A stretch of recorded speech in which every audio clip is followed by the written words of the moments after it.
그래서 얘를 이제 한번 계산을 해보면 어쨌든 공률을 계산하는 게 지금 목표니까 얘는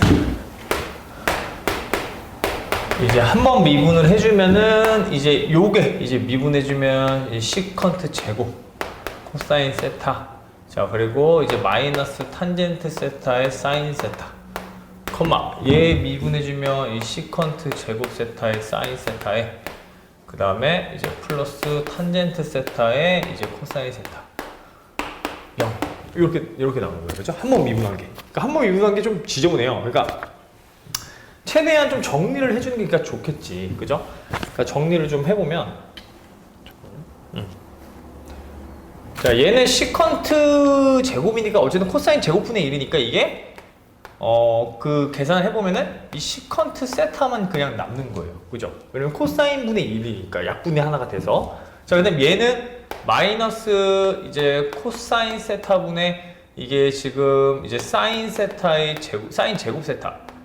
요렇게 되는 거잖아요. 그죠? 그러니까 그럼 남는 거를 좀 생각을 해보면 얘를 좀 정리를 한번 해보면 시컨트 세타가 어쨌든 코사인 세타분의 1이니까 얘가 붙으면 코사인 분모는 코사인이고 1 빼기 사인 제곱이니까 이게 코사인 제곱이 돼버리는 거야. 그죠? 그러니까 계산을 해보면 최대한 간단하게 되면 얘가 뭐가 되는 거야? 통으로 그냥 코사인 세타가 그냥 돼버린다는 얘기예요. 그래서 여기가 그냥 이제 코사인 세타 요렇게 나온다는 얘기고, 왜냐면 두 번을 미분해야 되기 때문에 최대한 간단한 형태를 좀 찾아줘야 되는 거잖아요. 지금. 그죠? 그 다음에 얘는 보면은 시컨트 제곱 세타이기 때문에 이게 코사인 제곱에 코사인 제곱 세타에 사인 세타에 이제 플러스 사인 세타. 그럼 얘도 좀 정리를 좀 시켜보고 싶은데 어쨌든 이게 이렇게 뒤로 넘어가 버리면 얘는 이 사인 세타를 이제 묶어주면 이게 사인 세타가 되고, 그럼 사인 세타는 앞으로 나간 상태에서 이게 코사인 제곱분의 1이니까 이게 시컨트 제곱 플러스 1이 되잖아요. 그럼 얘가 시컨트 제곱 세타 플러스 1, 0 요렇게 이제 최대한 간단하게 이제 두는 거예요. 그 이렇게라도 두면은 이제 미분을 했을 때 이제 이 상수가 이제 없어지는 그런 것도 있으니까. 그죠? 예, 그래서 좀 최대한 좀 간단하게 이제 하는 겁니다. 그래서 한 번 더 미분. 그래서 이제 두 번 미분해 준 거를 좀 봐보면은 얘는 마이너스 사인 세타고 얘는 미분해 주면 코사인 세타에 시컨트 제곱 세타 플러스 1. 자, 플러스 자 이제 사인 세타에 얘를 이제 미분해주면 시컨트 제곱이니까 이 시컨트를 미분해주면 시컨트 탄젠트니까 시컨트 제곱 세타 탄젠트 세타가 붙는데 그게 이제 두 개가 있는 거니까 그러니까 2배 곱하기 시컨트 제곱 세타 탄젠트 세타 0 이렇게 나와버리는 거예요. 무슨 말인지 이해되죠? 여기까지. 그러니까 얘를 이게 시컨트니까 얘를 미분해주면 얘가 시컨트 탄젠트니까 뒤에 붙어서 시컨트 제곱 탄젠트 세타 더하기 얘를 미분해주면 또 시컨트 탄젠트 앞에 시컨트 있으니까 제곱해서 2배가 나온다. 그죠? 예. 그래서 이 형태가 지금 이제 두 번 미분한 형태이다. 자, 그럼 여기서 이제 뭘 해줘야 되냐면 지금 문제에서 이제 공률 변경 계산해줘야 되기 때문에 이걸 또 외적을 해줘야 되잖아요. 그러면 당연히 이걸 외적을 할 때 이 상태에서 외적을 해주면 너무 복잡하잖아. 그죠? 그러니까 값을 먼저 집어넣어 주는 거예요. 그러니까 여기서는 이제 더 이상 내가 힘드니까 자 4분의 파이를 집어넣어서 좀 숫자라도 조금 숫자를 이용해서 좀 계산을 하자. 그러니까 얘는 4분의 파이 집어넣으면 얼마예요? 루트 2분의 1이고 여기는 지금 루트 2분의 1이고 자 그 다음 얘는 지금 이제 얘는 지금 루트 2죠. 근데 제곱해주면 2니까 여기가 3이 되는 거야. 3 0 이렇게 되는 거. 간단하게 형태 나오는 거고 이 두 번 미분해주면 어떻게 돼요? 얘는 4분의 파이에서 여기다 집어넣어주면 얘는 마이너스 루트 2분의 1.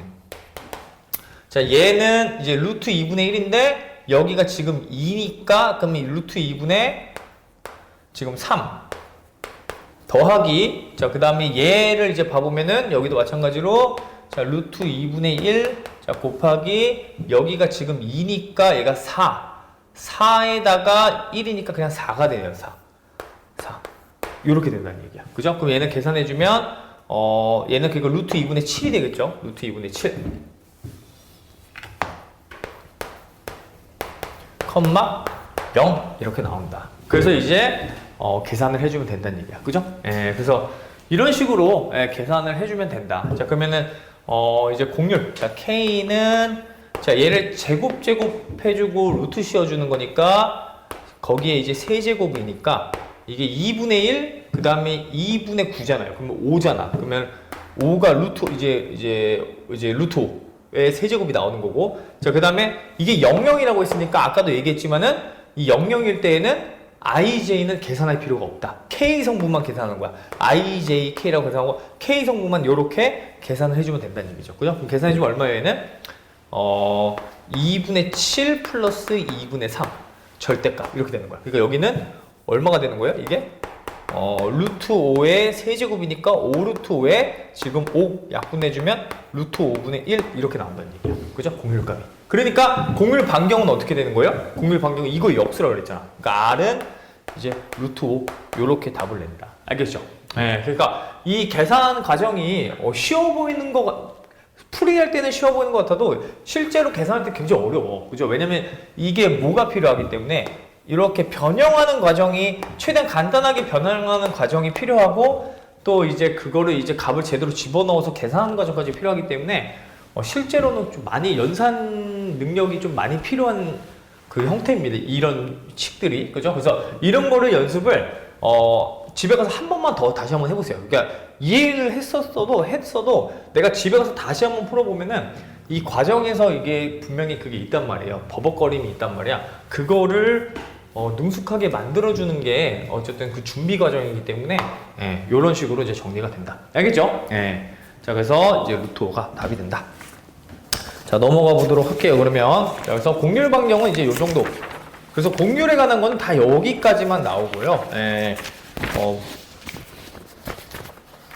이제 많이 물어본다면 이제 공률을 구하시오, 뭐 공률 반경을 계산하시오. 자, 마지막으로는 이제 그 공률 중심 좌표를 계산하시오. 거기까지만 나와. 알겠죠? 그래서 공률은 여기까지만 자 마무리하면 되고, 자 넘어가서 자 이제 직선의 방정식, 이제 평면의 방정식, 자 요거를 이제 배워볼 건데, 자 일단은 그 이제 공간 곡선의 이제 대표적인, 그러니까 공간 곡선 중에 가장 대표적인 게 직선이잖아요. 그 직선에 대해서 한번 배워보자는 얘기예요. 자, 그래서 직선을 어떻게 정의를 할 것인가 굉장히 자주 표현되는 형태인데, 그러니까 이렇게 공간 중에 이렇게 직선 형태가 하나 있는 거예요. 자, 그럴 때 이 직선이 정의가 되려면 무조건 몇 점이 필요하냐면 서로 다른 두 점이 필요해. 그러니까 직선을 결정하는 건 서로 다른 두 점이에요. 무슨 말인지 되죠? 그래서 두 점이 만약에 자 이제 그러니까 얘는 이제 주어진 점. 그러니까 이제 이 직선에서 이제 뭐 x0, 뭐 x1, 자 x2, 자 이렇게 나와 있고 여기가 이제 뭐 p1, 이제 p1, 뭐 이제 x, y, z라고 한번 해봅시다. 자 공간상에 이렇게 지금 두 개의 점이 주어져 있을 때 이 직선을 지금 정의를 하고 싶은 거예요. 그럼 어떻게 정의를 하면 되느냐? 일단은 가장 기본이 되는 게 이 두 점을 가지고, 두 점이 주어지면은 먼저 벡터 하나를 자 찾아줘야 되는데, 이 벡터는 뭐냐면 자 직선과 평행인 벡터를 하나 찾아줘야 돼요. 직선과 자 평행인 자 벡터 하나를 자 일단 찾아줘야 된다. 알겠죠? 자 그럼 직선과 평행인 벡터라고 하는 거는 무슨 말이냐면 얘랑 평행인 벡터, 이런 벡터 하나 찾아줘야 된다는 얘기예요. 근데 두 점이 주어져 있을 때 이 벡터 찾아낼 수가 있다는 얘기예요. 어떻게 해주면 되냐면 얘네 둘을 빼주면 되는 거야. 왜냐면 우리가 지금 이거를 바로 그 이 점들을 벡터 관점으로 보냐면, 이게 만약에 원점이라고 했을 때 자 요렇게 생긴 지금 x0, x1, y0 여기다 집어넣어 볼게요. 여기 y1, y0, 여기 z0. 여기도 그냥 점을 두 개를 주자. x1, y1, z1. 자, 이렇게 줄게요. 자, 그러면 내가 지금 지금 이 직선에서 점을 줬지만 이 점을 벡터로 해석을 하면은 그냥 위치 벡터가 돼버리는 거예요. 무슨 말인지 되죠? 그러면은 이 벡터를 내가 자 a 벡터라고 두고, 자 이거 화살표는 그냥 뭐 써도 안 써도 되는데 자 a 벡터라고 두고, 자 그 다음에 요 벡터를 자 b 벡터라고 두는 거예요. 무슨 말인지 되죠? 그러니까 지금 이 점에 해당하는 벡터를 자 그러면 이거랑 평행인 벡터 이 직선과 평행인 벡터는 어떻게 계산해 주면 되냐면 그냥 이 두 개 벡터를 빼버리면 되는 거야. B에서 A를 빼버리면 요게 평행한 벡터인 거예요. 무슨 말인지 되죠? 예. 그래서 요게 이제 이제 화살표 벡터. 그러니까 이 직선과 평행인 벡터는 B 빼기 A 벡터이다. 자, 그리고 자, 일단 벡터는 자, 직선과 평행 벡터 하나 찾아냈고 두 번째는 이제 점인데 무슨 점이냐면 그 직선을 통과하는 점. 직선이 통과하는 점. 자, 요 두 개만 있으면 이 직선의 방정식을 만들 수가 있어요. 그래서 어떻게 만들어주느냐. 자, 그럼 여기서 그 점은 이 두 개 점이 있으니까 아무거나 선택하세요. 요거를 내가 선택을 해볼게요, 한번. 자, 얘를 선택을 해본다면 지금 점 하나 지금 준 거고, 그 다음 벡터 하나 만든 거예요, 지금. 자, 그러면 얘를 이미의 이제 그 점들, 이 직선을 어떻게 정의할 수 있냐면, 자, x, y, z. 이 직선 위에 있는 임의의 점은 x0, y0, z0 한 점에다가 저 b 빼기 a 벡터의 상수배를 한 거랑 같아요. 왜 그러느냐? 잘 생각을 한번 해보세요. 자, 왜 그런지, 왜 이렇게 정의가 될 수 있는지 자, 생각을 해보면 내가 만약에 이 점을 알고 싶다. 이 점이 만약에 x, y, z잖아? 그죠? 그러면 얘에서 얘를 빼준 게 뭐냐면 얘에서 얘를 빼준 게 이 b 빼기 a 벡터의 상수배만큼 상수배예요. 그러니까 무슨 말이냐면 어쨌든 얘가 지금 이 직선하고 평행한 벡터인데 얘에서 요거를 빼준다라고 하는 거는 벡터 관점으로 봤을 때에는 얘랑 평행한 벡터란 말이야. 근데 크기가 조금 다른 벡터이니까 그 크기를 지금 t라고 하는 변수를 붙여줬다는 얘기인 거예요. 그러니까 얘는 이렇게 되는 거겠죠. 그러니까 이게 x, y, z 빼기 x0, y0, z0가 지금 b 빼기 a랑 평행한 벡터인데 b 빼기 a 벡터랑 평행한 벡터인데 크기가 한 t배 정도 차이가 날 거니까 여기다가 상수 t를 곱해줘서 방정식을 만들었다는 얘기인 거야. 이런 식으로. 무슨 말인지 되죠? 그래가지고 이게 뭐다? 이 직선 L에 이게 만약 직선 L이라면 직선 L의 방정식이 되는 거예요. 이해되죠? 자, 그래서 요게 우리가 이제 앞으로는 이제 요 형태를 자, 우리가 요 형태를 이제 그 직선의 방정식의 이제 그 벡터 방정식 형태. 그러니까 요 형태가 이제 우리가 벡터를 가지고 지금 방정식을 정의했기 때문에 벡터 방정식 형태라고 얘기를 한다는 얘기예요. 그래서 지금 보면은 벡터하고 점 하나가 있으면 무조건 내가 직선의 방정식 하나를 정의를 할 수가 있다는 얘기인 거야. 지금처럼.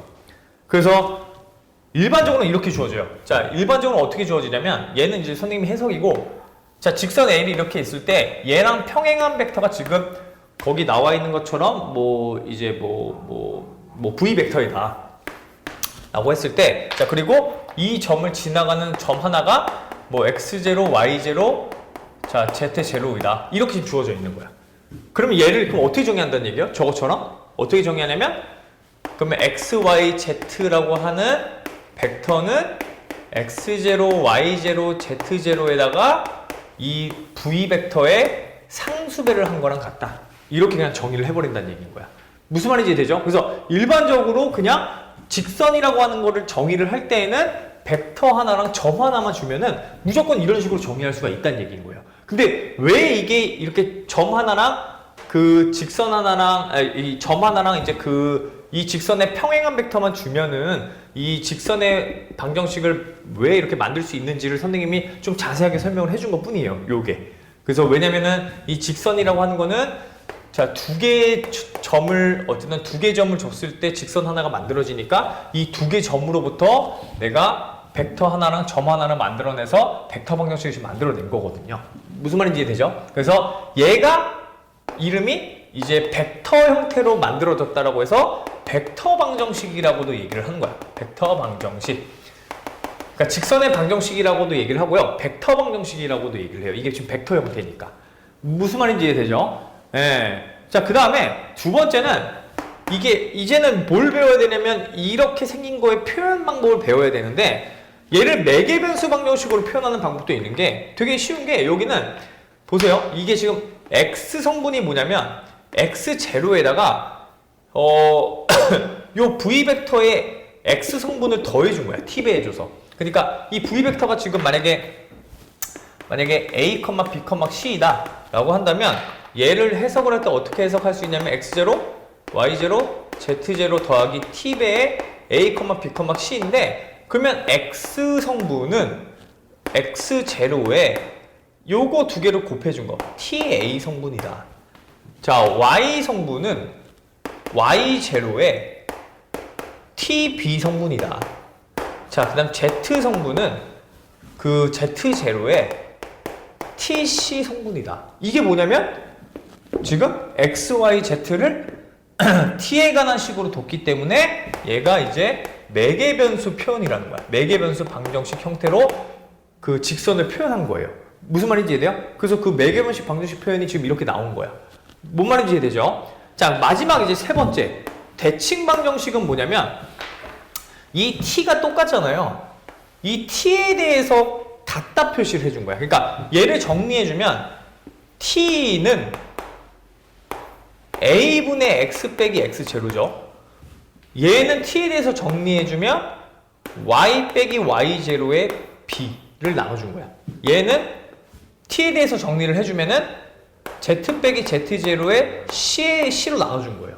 그래서 이 형태가 뭐냐면 대칭 방정식 형태라고 그래요. 그래서 크게 직선의 방정식을 나타내는 게 이제 대칭이다.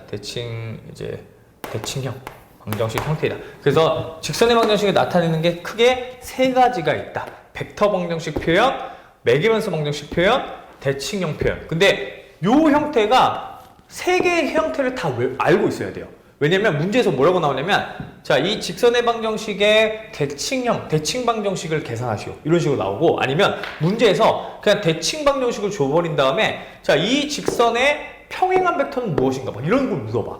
그러니까 이 직선이 지나지 않는 점은 무엇인가 막 이렇게 물어보거든요. 그럼 해석을 할 수 있어야 돼. 그럼 여기서 이 대칭 방정식에서는 사실 해석을 좀 우리가 해야 되는 게 이 분모에 있는 게 뭐예요? 이 분모에 있는 게 이 직선과 평행한 벡터인 거야. 이 성분들이.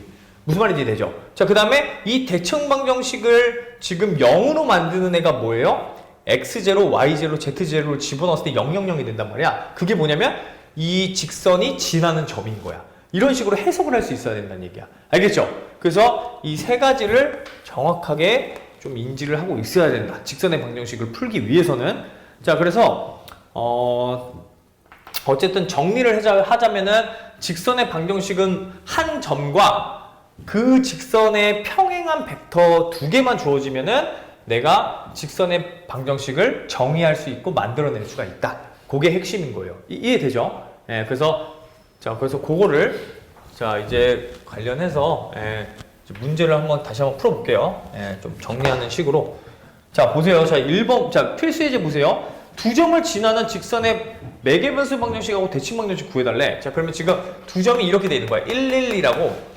자, 그러면 이제 3, 4, 마이너스 5 이렇게 지금 두 점이 주어져 있는 거예요. 그러면 이 두 점을 잇는 직선은 내가 이제 이 직선 L을 정의를 해야 되는데 그럼 어떻게 정의를 한다? 이 직선을 첫 번째 일단 이 직선의 평행한 벡터 하나 찾아내야 된다는 얘기야. 그러면 자, 벡터 하나 지금 찾아내야 되고요. 벡터. 두 번째는 이 직선이 지나는 점 하나를 찾아내야 되는데 점 하나는 이미 점 두 개를 줬으니까 아무거나 하나 선택. 둘 중에 얘를 선택한다. 그럼 얘를 111이 지금 이 직선이 지나는 점이다. 이렇게 두 개를 선택해 주는 거야. 그러면 이제 뭘 해준다? 직선의 방정식을 이제 정의를 해주는데 문제는 이제 이 벡터를 찾아줘야 돼요. 이 두 점을 가지고. 근데 어떻게 찾아준다? 이 벡터를 찾아줄 때 얘네 둘을 빼줘서 찾아버린다. 그럼 얘네 둘을 빼주니까 어떻게 돼요? 3, 4, 마이너스 5 빼기 111. 자, 이렇게 해서 계산해주면 2, 3, 마이너스 6 이렇게 찾아낸 거야. 그럼 얘가 지금 저 직선의 평행한 벡터인 거예요. 이해되죠? 그럼 이제 식은 어떻게 써준다? 자, 벡터 방정식 형태로 써주면은 x, y, z는 111에다가 더하기 얼마? 상수의 2, 3, 마이너스 6 이렇게 써주면 그냥 답인 거야. 무슨 말인지 이해되죠? 예, 그래서 이게 벡터 방정식 형태인 거고, 그럼 매개변수 방정식은 어떻게 써주면 된다? 여기서 자, x는 1 플러스 2t, y는 1 플러스 3t, z는 1 마이너스 6t 이렇게 써주면 되는 거고, 그럼 대칭 방정식은 어떻게 써준다? 대칭 방정식은 자, 요렇게 는 이렇게 대칭 형태로 써주는데, 여기 분모에 들어오는 게 이 평행한 벡터 성분 2, 3, 마이너스 6 이렇게 써주는 거야. 그 다음에 자, 점 지나가는 거를 자, 111을 x 빼기 1, y 빼기 1, z 빼기 1 이렇게 써주면 답인 거예요. 무슨 말인지 이해되죠? 예, 이게 정리가 그렇게 요렇게 정리가 된다라는 걸 지금 우리가 유도를 했으니까, 그죠? 자, 그래서 이 세 가지를 자, 계산할 수가 있다. 자, 그러면 자, 밑에 있는 문제 한번 풀어보세요. 예, 밑에 있는 문제.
1번에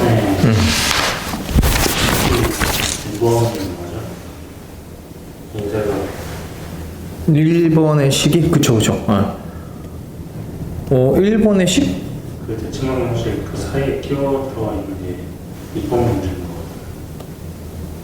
거 같아요. 그렇네? 잠깐만. 이게 이게 맞네. 그 첫 번째 그 지금 대칭 방정식 들어가 있는 거 있잖아. 그게 2번이야. 그죠? 네, 그거는 조금 참고해서